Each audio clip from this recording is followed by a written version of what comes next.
One of the biggest financial flex is to own a house and be mortgage free.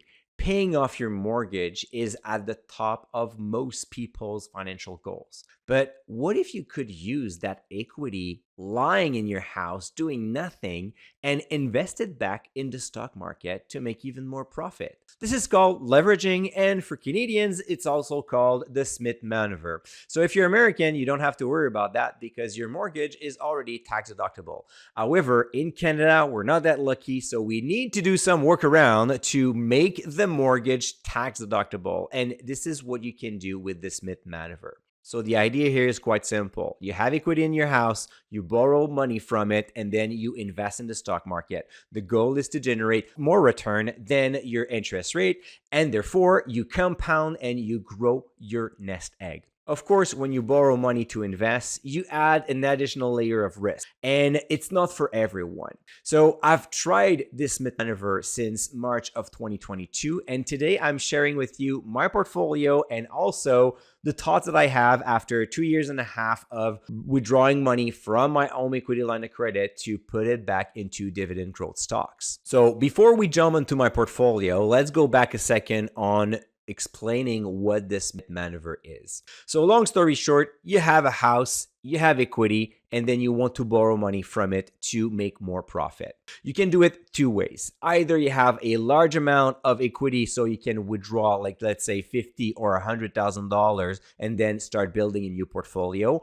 Or you can do it as the way I did, which is every time I make a mortgage payment, I take $500 of capital and I withdraw it back to put it in my investment portfolio. By doing this, I gradually transfer the non-deductible tax mortgage into a deductible tax mortgage. The reasoning behind that, and I strongly advise that you meet with an accountant before you do all of this, but when you borrow money with a reasonable expectation of making profit, the interest that is charged on that loan become tax deductible. So when you buy a house, you don't have expectation of making money. So therefore, in Canada, it's not tax deductible. So here's the small workaround. And then over time, the idea is to generate a higher total return than the interest that you pay, so you can actually make money on the spread and you're just playing with the house money, not even your money, which is kind of cool. So there are pros and cons, of course, of this strategy. So before we start looking at my portfolio, I just want to highlight a few things. The first one on my side, the biggest advantage I've seen was that it's a forced way to save money. Why it's a forced way? Well, we have seen over the past decade that many Canadians are actually using home equity line of credit like it's a pact with the devil. What do I mean by that? Well, they put all their mortgage into the home equity line of credit, and on those HELOC, the minimum payment required is the interest only. So 10 years down the road, you have not paid a penny on your mortgage, but you have enjoyed a little bit more cash flow every year to travel, to go to the restaurant, and others activities. But in the end, you're not paying back your house. So by establishing a Smith Manoeuvre process where every month you are forced to pay capital so you can withdraw it back and invest it in your portfolio, you force your way through savings. The second advantage, of course, is since 22 when I started, my portfolio grows faster than the interest that I pay. So I'm making money on the bank's money, which is always a nice feeling. Finally, the last one, and it's probably the most important one, when you do a leverage strategy, the biggest advantage is the compounding effect. So every year you're going to pay your interest. So the interest doesn't compound. It's just like cash flow getting out of your account. On the other side, the returns that you're making with your investment portfolio compound. So 1,000 becomes 2,000, become 4,000, become 8,000, and so on. Of course, you won't be doubling your money every year, but you get the point. While all this seems too good to be true, well, there are some downsides. Keep in mind, there's no free lunch in finance. So the first thing is, when you go with this kind of strategy, you must have a very high risk tolerance and you must not be afraid of market fluctuation. Why is that? Well, imagine that you borrow $100,000 from your house and that $100,000 is now worth $75,000. So you're losing $25,000 on that, plus you still owe $100,000 to your bank. So that's a lot of money, right? So having a high risk tolerance will help you go through this. You must also have a lot of like liquid assets to be able to pay down that debt if your investment is not working. And finally, I think that you must have at least an investment horizon of 10 years. The full benefit from leveraging is getting gain when you have some compounding effect on your portfolio. Well, there's little compounding to be made over 5 years. Even 10 years is a bit short. Ideally, if you can do that for 20, 30 years, then you will benefit from the full force of borrowing money from your house. But then again, I really want to highlight that if you're not made to invest 100% of your money into the equity market, if you're not made to sustain 10, 20, 30% drop of your portfolio value, and if you do not have the financial assets to back up that loan, even if you lose money on your investment, please do not consider this strategy. It's also very important that you meet with an accountant so he can help you out figuring your tax return after you do that. So, of course, it is not that easy, not that simple to build a Smith Manoeuvre portfolio, but actually, I believe it's worth it. So now let's take a look at my results after 21 months doing this strategy. So first things first, I started by withdrawing $500 every month, but I had to take a pause at one point. Remember, I hiked Mount Kilimanjaro, and that trip to Africa, while it was amazing, that kind of like dig a hole in my budget. So for a few months in 22, I had to take a pause, and then I resumed the strategy in 23. So therefore, to this date, I have borrowed a total amount of $13,000. The current value of my portfolio stands right now at $16,000 for roughly a 23% total return or 8% annualized growth rate, which is not that bad, but it's also not perfect because I started with $500 only invested in March of 2022, and then eventually I grew that amount. So I kind of miss, in an ideal world, it would have been better to invest all of it at the end of 22. So you don't know what's going to happen. The first month were actually terrible because I was losing money due to the drop in the stock market. But in 23 and 24, those were pretty good years. In terms of interest rates, I'm paying an average rate of 6% right now, while my dividend yield is at 4%. So of course, it's not an ideal situation because the dividend is not strong enough to pay off the interest rate. However, since my total return, so the dividend plus the capital appreciation, is up by 8% per year, I'm generating more profit than what I'm paying in the interest. So far, so good. After 2 years and a half, I am still doing the right way, even though it's a very small sample to determine if it's working or not. And let's be honest, I got lucky. 23 and 24 were amazing in the stock market. So it could have been a lot worse if I had invested at a different time.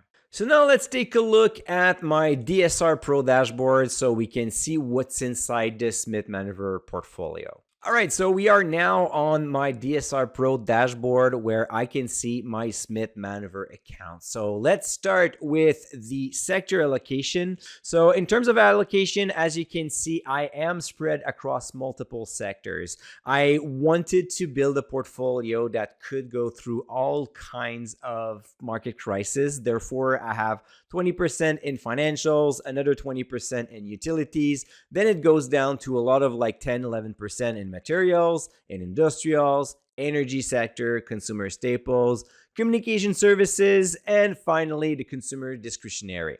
What I did as of late is I've sold my shares of Canadian Western Bank, which was made as a very short in and out trade. And then I bought Alimentation Couche-Tard, and with the remaining of what I had in my portfolio, I also add Franco-Nevada. So as you can see, I am making a little bit of a different change in the strategy with buying a company paying a 1% yield here and another 1% yield there for those two companies. Why is that? Well, because I've realized that my returns, they were great, but they were not amazing because I focused on higher yielding stocks. As you can see, most of them are paying like a 4 to 5% yield, where those companies usually will come with a little bit more risk, come with a little bit less growth. And since my goal is to compound this portfolio super fast, I decided to go with companies that shows stronger dividend triangle.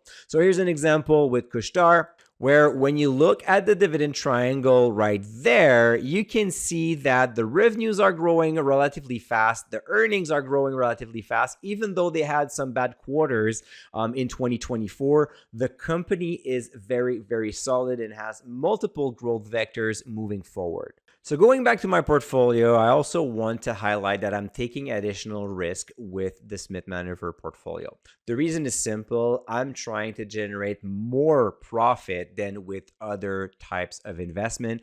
And it's also kind of like a part of like my play money. So while I focus on dividend growers, I will take a little bit more risk with companies like Canadian Tire or Exchange Income, which is a small capitalization.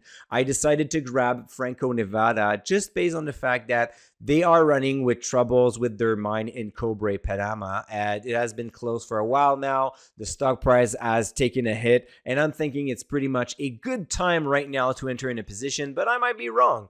I did also take some chances with Nutrient, which is not paying much these days, but I am still holding right now to see what's going to happen. Again, when you invest like $800 in a stock, it's not the end of the world. So even if I lose that money, I'm still going to be able to eat at the end of the week. Two other risks that I've taken, one with TELUS, because the company is not getting much love in 23 and 24. I'm still very bullish on the business. The cash flow are improving, but again, it's a higher risk type of investment. Finally, with TD and everything that happened with the anti-money laundering problems, it's going to be tougher for them to grow in the coming years. I'm holding the stock right now to see what's going to happen in the next few quarters in terms of results. Maybe I'm going to end up selling it. At this point, I'm pretty much flat on this one. So not the end of the world, but I will definitely consider other growth stocks versus a company that is paying a generous yield such as like 5.20%. So if you want to be able to manage your portfolio with having access of a dashboard like this one and having access to more than 1,000 companies being analyzed by Dividend Stocks Rock, this is your last chance to get a 46% discount. That discount disappears on December 9th and it will never be offered again. So you can go at dividendstocksrock.com/last-chance to benefit from this major rebate that will never happen again. In conclusion, in regards to my Smith Manoeuvre, I would say that I am okay with the results so far. I'm not fully satisfied. I think that going back to my initial strategy, which focuses on dividend growers, so companies increasing their dividend every single year, probably with a bit of a lower rate, a lower dividend yield that will not cover fully the interest that I'm paying, will probably generate a much higher total return. So sometimes when you're obsessed about income or you're obsessed about tax optimization, you kind of like derail from your strategy and you may not get the same results. Because when I compare the Smith Manoeuvre's results to my other portfolio that I report monthly on my blog, the difference is huge. So I think that I'm better off with sticking to the strategy that works, and we'll see where it goes. So again, I'm doing this because I'm having fun. I'm doing this because I can afford that $500 payment a month. It's not for everyone. I do not suggest that you jump and borrow all the equity from your house to invest in a portfolio. That could be quite dangerous. So take some good time to think about it. Make sure that you have a strong accountant to take care of the tax optimization there. And then maybe you can consider borrowing money from your house. All right, guys, I'm going to see you in the comment. Don't forget to like this video, subscribe to the channel. Until the next video next Thursday, that will be about Canadian banks results. And until then, don't forget to stay invested.